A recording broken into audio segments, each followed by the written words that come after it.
વાડી હનુમાનપુરમાં અધિક માસ પુરુષોત્તમ માસ ચાલે છે। એના નિમિત્તે અમે હનુમાનપુર યોગ મંડળના સદસ્યએ એક ભોજન સમારંભનું આયોજન કર્યું હતું અને એ આયોજન અમે કોઈના દબાવમાં કે કોઈના કહેવા પર કર્યું નથી। અમે અમારી રીતે આ કાર્ય બધું કર્યું છે અને જેટલા પણ પુરુષોત્તમ માસની કથા શ્રવણ કરવા આવે છે એ બધાને અમે લોકોએ જમવાનું આમંત્રણ આપ્યું છે અને અમારી રીતે આ કાર્ય અમે પૂર્ણ કર્યું। અને હઠીલા હનુમાનના મંદિરમાં આ અધિક મહિનાની કથા દર 2.5 વર્ષે ત્યાં થાય છે અને અમે આ બધું કાર્ય અમે કરતા રહીએ છીએ અને અમારા ત્યાં કોઈ પણ જાતનો કોઈ પણ પ્રકારનો ભેદભાવ છે નહીં અને ભેદભાવ વગર અમે આ કાર્ય કરીએ છીએ અને કોઈના દબાણમાં અમે આ કાર્ય કરતા નથી।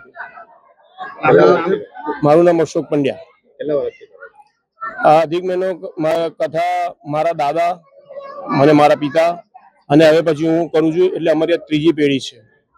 અને ભંડારો કરવામાં આવે છે ફંડ અમે કોઈની પાસે કશું પૈસા માંગ્યા નથી।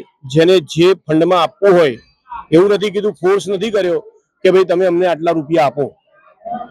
જેને જેને જે આપવું હોય યથાશક્તિ એમને જે દાનમાં આપવું હોય એ અમે લીધું છે અને અમે કોઈની પાસે એમ નથી કીધું કે અમને આટલા પૈસા આપો તો અમે તમને જમવા આવવા દઈશું, એવું કીધું નથી।